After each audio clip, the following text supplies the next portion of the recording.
Bienvenidos, queridos amigos, a su espacio de reflexión, análisis, debates y conclusiones sin concluir, como el Guarapo por vertvnoticias.com. En el día de hoy, el gordo José Luis Faría está fajado analizando los resultados del referéndum de Grecia, razón por la cual, como él no habla griego, no entiende nada y no ha podido llegar. El compañero Maduro nos regaló un análisis del, ¿cómo es que se dice?, 24º aniversario de la Declaración de Independencia de Venezuela, el 5 de julio de 1811, con algunas reflexiones que podríamos catalogar de olímpica, porque el señor nos mandó rápidamente a pensar con el amigo Chifra en posiciones parecidas. ¿Ven cómo habló? Vamos a decir, sale ahí Cataplum. Luego de ver el ejemplo del pueblo griego hoy, hacia allá tenemos que ir, general. Ay. Pueblo, general, pueblo. Hacia allá tenemos que ir. Hoy Grecia le ha dado una lección al mundo. Hoy Grecia le ha dicho a los terroristas financieros del Fondo Monetario, del Banco Central Europeo, de Berlín y del mundo europeo, de las élites de Europa, le ha dicho: el pueblo griego no se arrodilla, el pueblo griego tiene derecho a la vida y va a conquistar y a construir su propia economía y su propia vida. ¡Salud al pueblo de Grecia! Ay, Calimera, compañero presidente. Calimera es como dicen buenos días allá en los mercados en Atenas.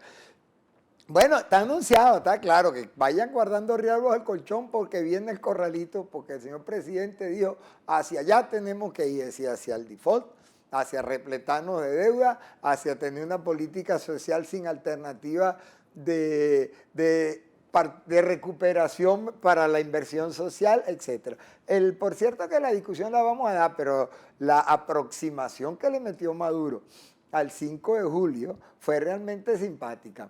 Uno, no mencionó para nada a Guyana, pero ni de cerca ni de lejos. Hoy y que va a la Asamblea Nacional a hablar de ello. Y para asustar a Guyana, dirigió un desfile cívico-militar que más bien se pudo llamar cómico-militar porque no sacaron sino chopo viejo y 4 equipos militares, echando más humo que fuego. De eso no asusta a nadie y Venezuela en este momento tiene que negociar con fuerza. Y no explicó que nosotros estamos en paz porque tenemos armas, no fue ese discurso tan manido del presidente anterior, sino que pues pasó por bola el caso guyanés y además me pareció muy grave que haya preferido hablar de Grecia que de Guadalito.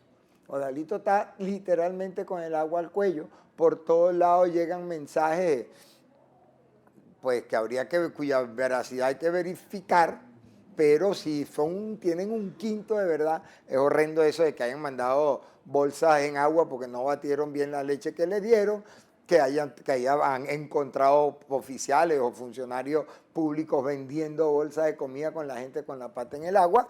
Yo creo que la situación de Guadalito es un momento de esos de unidad nacional y yo lo voy a mostrar de la siguiente manera. Yo felicito a la contraalmirante Meléndez, que es ella, la que era de Maniglia, porque le dio un discurso a la población con contenido político que le dé la gana, pero un discurso que se debe dar en los momentos en que la familia tiene zozobra por una tragedia. Y yo creo que esa señora actuó autada a las circunstancias.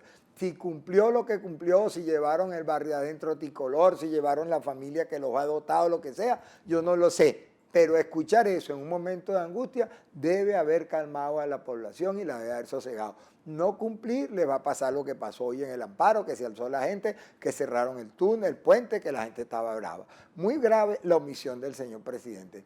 Pero el gobierno nacional ahora creó un cargo nuevo en el ministerio que se llama orador de orden. A ver que hay un acto patriótico, entonces llaman al orador de orden. El orador de orden es Aristóbulo Ituri.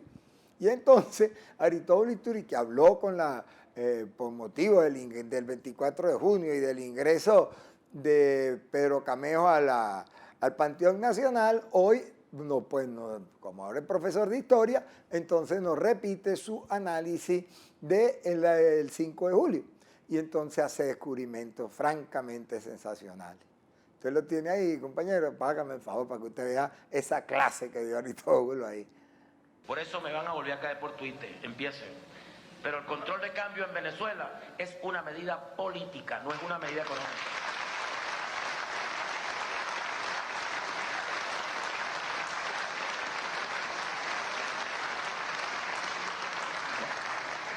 Quitamos el control de cambio, nos tumban.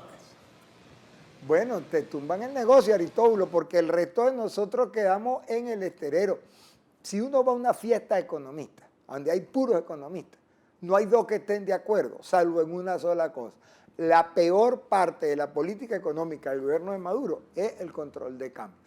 Toda la miseria que estamos viviendo nosotros ahorita son producto del control de cambio. La autoguerra económica que se está infringiendo Maduro, yo no sé si para proteger corruptos o para salir de ellos, o porque no sabe nada de economía, o porque lo tienen engañado, o el cuento que nos echen, nos demuestra que el control de cambio es la peor medicina que se le puede aplicar a una sociedad importadora sin fondos para la importación ni para la inversión y con el aparato productivo prácticamente destruido, incluido el aparato de producción agropecuaria. Esa tonterita le pasó por un lado a Aristóbulo Isturi y hay otro pedacito del discurso que lamentablemente no lo mandé a ponchar, pero me lo sé de memoria, donde Aristóbulo hace alardes históricos de desconocimiento. El camarada Lenin decía, la revolución comienza cuando la propiedad de los medios de producción cambia de mano y la forma del aparato económico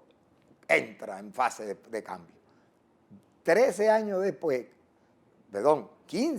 después, Aristóbulo nos cuenta que en 13 años el comandante Chávez no pudo hacer los cambios que requería el aparato económico venezolano, es decir, que no hizo ninguna revolución, no sé qué haría, pero revolución no hizo, ni siquiera en los términos en los cuales Aristóbulo Tardío, o sea, ya pasada cierta edad, empezó a leer en los textos del marxismo, porque él no era marxista al comienzo, él era deco y no leía marxismo, y después se hizo mepista.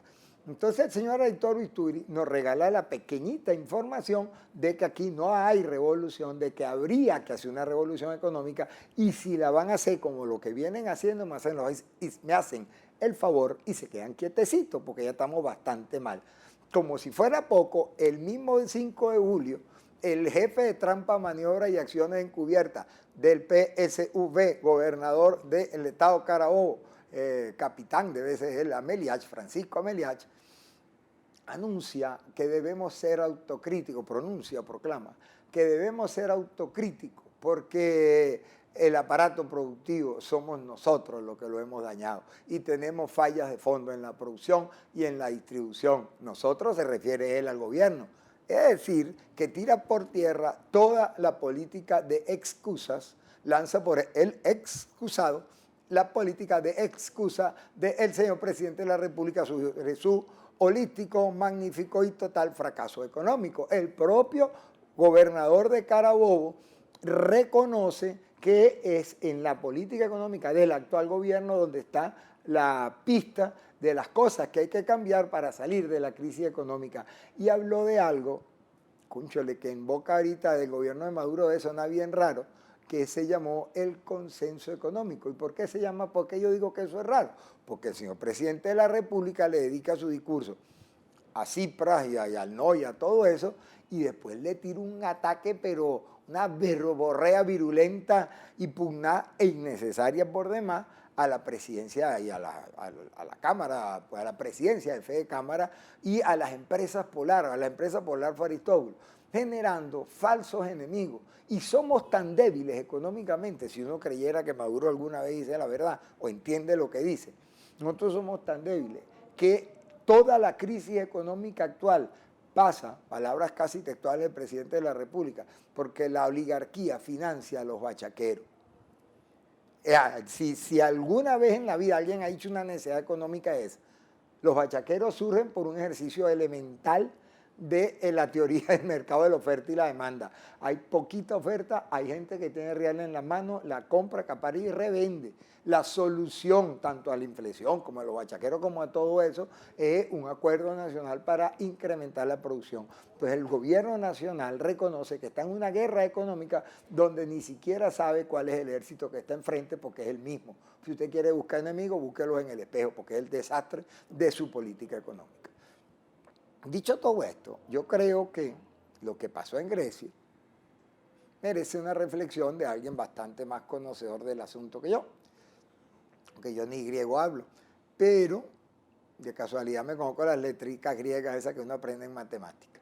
Pero sí vale la pena ponerse a reflexionar cómo es que un país amenazado por todas las fuerzas económicas del mundo, que incluso 230 académicos de economía pasaron una carta diciendo el desastre que se avecinaba sobre su propio país si se aprobaba el no, haya ganado con el 64% de los votos. Es decir, 2 de cada 3 griegos no están de acuerdo con la política de austeridad promovida por la Troika, por la Unidad Económica, por la Comisión Europea, perdón, por el Banco Central y por el Bundesbank y por el Fondo Monetario Internacional. No es que esté exento de culpas el gobierno griego, pero yo creo que seguir afrontando el debate de la austeridad como única política económica viable en el mundo es seguir creyendo que los pueblos no se ponen bravos cuando pasan hambre. Y yo creo que es bien importante incluir dentro de la ecuación esa que los economistas llaman las 7 variables fundamentales de la macroeconomía, un poquito más el costo social de la pobreza o de las crisis económicas descansando sobre el hombro de los más pobres, porque a la vuelta se revierte y se convierte en un problema que es enemigo de la democracia y de sus mejores sentimientos. No olvide que junto con el no de Grecia, quien se siente hoy fortalecido, aparte de Cifra, que indudablemente recibe un respaldo político, pues su aliado coyuntural, el partido seminazi ese que hay ahí, Amanecer Dorado, una cosa así que se llama, un atajo de fanáticos militaristas que atropellan ciudadanos en la calle si no tienen aspecto suficientemente helénico. Esos señores de conducta psicopática encuentran correlato en el Front Nacional o el Frente Nacional, que es la expresión del chauvinismo más feroz y feraz que ha existido en Francia, fundado por Jean-Marie Le Pen, y que hoy su hija llegó a tal extremo que lo votó porque su padre era timorato frente a la propuesta originaria del Frente. En Inglaterra, en Alemania, en la propia Dinamarca, en Suecia, hay una enervación de sentimientos ultranacionalistas que están buscando echar al traste con el proyecto europeo. Y la Unión Europea nos favorece a todos, porque la Unión Europea es una respuesta muy civilizada al problema de los mercados que anteriormente se resolvió con uno de los peores horrores, si no el peor, que ha vivido la humanidad, que es la Segunda Guerra Mundial. Incluidas sus bombas atómicas, incluidos los horrorosos bombardeos a Londres y a Dresde, incluidos todas las masacres que uno no se cansa de descubrir, ocurrieron en esa guerra, pues de mucha inteligencia los dos principales protagonistas de eso, que fueron Francia y Alemania, hicieron un pacto del carbón y el acero ya en el año 50 y no sé cuánto, para ir creando la base de la Comunidad Económica Europea y que hoy aterrizó hace más de 25 años, en una moneda única, cuya estabilización ha costado mucho. Lamentablemente, los costos políticos de la Unión Europea no han sido debidamente evaluados en muchos casos. Yo creo que pretender hacer descansar por satisfacer teorías económicas las crisis solamente en los pueblos o en la principal negociación de paz que ha conocido el mundo, que fue el cambio del movimiento obrero, de aquello que llamaban la dictadura del proletariado al estado de beneficio, más social, más democracia social, creo que eso se puede echar al traste por un dogmatismo que es claramente equivocado y que hoy en día no obedece a la, ¿cómo se llama eso?, a la dicotomía de la Guerra Fría, en que si tú apoyas las reivindicaciones sociales eres comunista y si estás en contra eres capitalista y no sé qué, sino que condiciona, crea y fortalece las condiciones de la democracia como un ambiente para el consenso y la creación de consensos sociales. Eso es lo que está en riesgo ahorita en Grecia, y la derrota del no, el triunfo del no, le pone un aliño importante a esa reflexión. Los partidos socialistas europeos dieron una respuesta que vamos a meter en la ecuación: más Europa para una mejor y nueva Europa. Palabras más, palabras menos, eso dio el Partido Socialista francés, y la señora Merkel misma se dio cuenta del cuento y ha comenzado a cambiar. Hay una nueva situación. Nadie quiere lo que anunció Maduro, de que en Venezuela tengamos un default, ni que no vayamos a pagarlo, ni que vamos a estar utilizando enemigos ficticios, como es, por ejemplo, los extranjeros, o la guerra con Guyana, la guerra con Colombia. Eso son puras parafernalias electoreras, ni muchísimo menos aceptar que no se evalúe desde el extranjero el desarrollo de la institución democrática venezolana, porque se viola sistemáticamente, se violan los derechos humanos y se roba, que da vergüenza. Aquí es un país asaltado por un atajo de ladrones que tienen que pagar los 25 mil millones de dólares más los 200 no sé cuántos mil millones de dólares, que todo eso reunido saca de abajo a Grecia, a Portugal y un pedacito de España, para que sepamos la cantidad de reales que se robaron. En Grecia hay una estructura de beneficios sociales que tiene que ser revisada. Hay situaciones muy absurdas, pues la misma clase obrera alemana no tiene por qué calarse mantener a señores que no han trabajado ni van a trabajar nunca. Eso es una situación que requiere el equilibrio de los mecanismos que tiene Europa, pero tenemos que empezar a acostumbrarnos que la gente que sabe leer y escribir reclama sus derechos. Reclamando sus derechos andan los universitarios. Hoy fui en el mediodía a una reunión muy enaltecedora. La única universidad en todo el país que le mandaron incompletos los reales para el aumento salarial es donde trabaja papá. Ya que papá está otra vez pobre, no le llegó el aumento, me comí los reales en la semana porque dijeron que venía el fin de semana Naranja China y empezaron los fiados.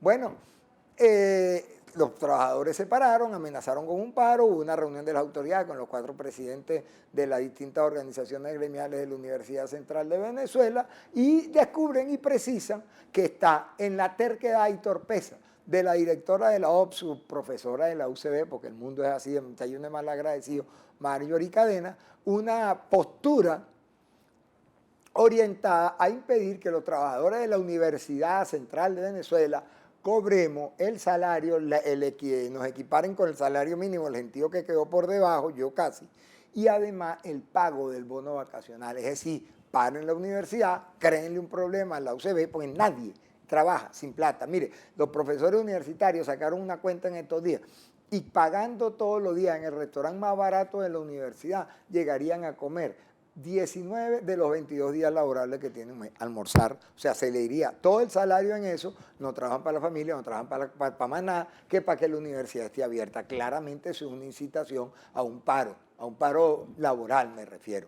Los profesores no lo quieren, pero lo que digo que me enalteció es cómo toda esa gente se sentó y armó un consenso de funcionamiento para la defensa de la universidad, de la autonomía y de los derechos gremiales sin contradicción, con mucha diferencia política, no fue una discusión sencilla. Mañana vamos a Maracay con mucho miedo, vamos a estar a las 6 de la tarde en la Cámara de Comercio, donde vamos a hacer una presentación de cómo el guarapo en vivo, que nos invitaron los amigos de Aragua Sin Miedo. Nosotros sí tenemos miedo porque el gobierno local también celebró el 5 de julio. ¿Quién es el gobierno local? José Antonio Colina. ¿Quién es ese? José Antonio Colina es un muchachito que estudió en una escuela pública, el señor Simón no sé cuánto, de un barrio llamado Conchemango o Palo de Mango, en un pueblo del estado Guárico llamado El Sombrero. ¿Todavía no saben quién es? Ese muchachito es el Picure, que todo el mundo dice que Juvenal lo desplazó, que nadie lo quiere, que está débil, etc. Ayer se tomó la libertad de caerle a bombazo a una estación policial en Maracay para demostrar que papá Montero todavía manda. Y entonces recuperó un poco de armas. Sigue el gobierno nacional perdiendo territorio en la celebración del 5 de julio. Mañana nos vemos allí y vamos a dar todos los datos sobre esa parranda, esa pachanga que van a montar en Margarita llamada la Cumbre de los No Alineados para que Maduro sea su presidente en el mes de enero. @R Ricardo Río 1, nos vemos mañana con la gracia de Dios, vendrá José Luis Faría.